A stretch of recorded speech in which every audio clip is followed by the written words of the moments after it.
બધા બાળકો બાળપણમાં તોફાની હોય છે.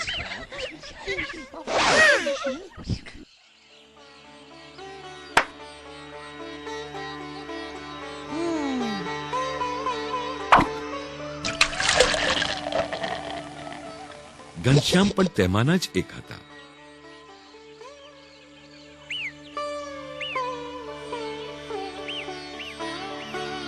છપૈયાથી દક્ષિણ પશ્ચિમ દિશામાં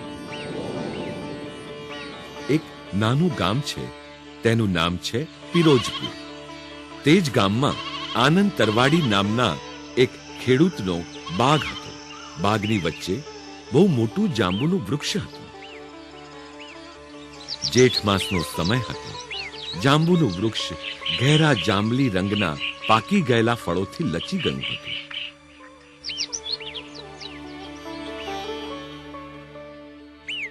ઘનશ્યામ તે સમયે તેમના મિત્ર રામપ્રસાદ,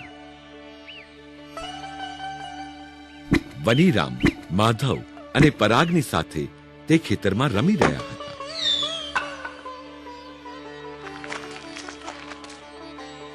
અચાનક તેમની નજર જાંબુના ફળદ્રુપ વૃક્ષ પર પડી.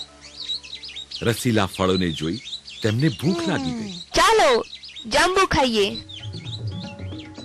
કંઈ પણ વિચાર્યા વગર ઘનશ્યામ વૃક્ષ પર ચડી ગયા અને જોર જોરથી વૃક્ષની ડાળીઓ હલાવવા લાગ્યા. રસીલા ફળો ઝૂંખાઓ સાથે જમીન પર પડવા લાગ્યા. ઘનશ્યામ જોર જોરથી ડાળીને હલાવતા રહ્યા અને તેમના મિત્રો રસીલા ફળોથી પોતાની ભૂખ મિટાવતા રહ્યા.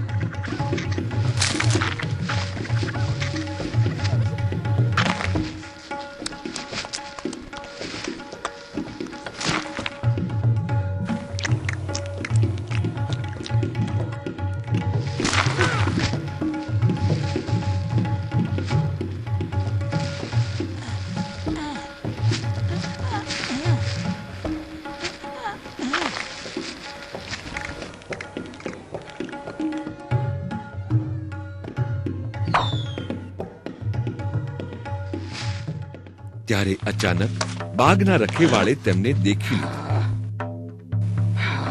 અને તે તેમની તરફ ભાગ્યો. તેના હાથમાં ખૂબ મોટી લાકડી હતી અને તે ખૂબ ગુસ્સામાં હતો.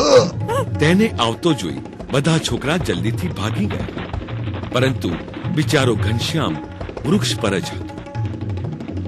નીચે ઉતરો! તમે લોકોએ મારું વૃક્ષ બરબાદ કર્યું છે. કહું છું નીચે આવો. તમને એવો પાઠ ભણાવું કે કદી નહીં ભૂલો.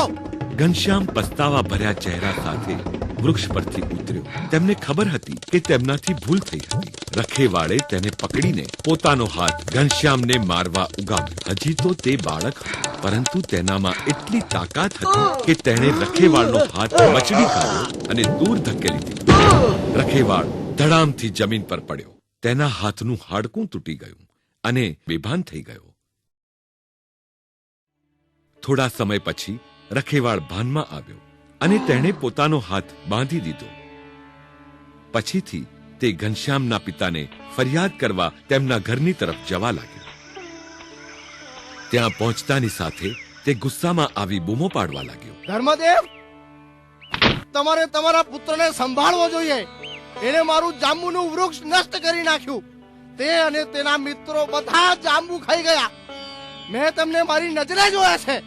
એટલું જ નહીં, પણ તેમણે મારો હાથ પણ તોડી નાખ્યો. ઘનશ્યામ ખૂબ નાનો હતો અને રખેવાળ ખૂબ મોટો હતો. તે વિચારવું અશક્ય હતું કે નાનો બાળક તેને મારીને પછાડી શકે. ધર્મદેવ હસવા લાગ્યા. અરે મિત્ર, એ સંભવ છે કે બાળકોએ તારા વૃક્ષના ફળો ખાઈને તેને નષ્ટ કરી નાખ્યું. તું એટલો બળવાન પુરુષ છે. એ કેવી રીતે શક્ય છે કે એક નાના બાળકે તારો હાથ તોડી નાખ્યો?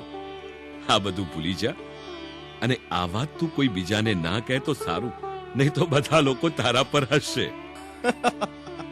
રખેવાળ તિરસ્કૃત થઈને ઘેરથી નીકળી ગયો.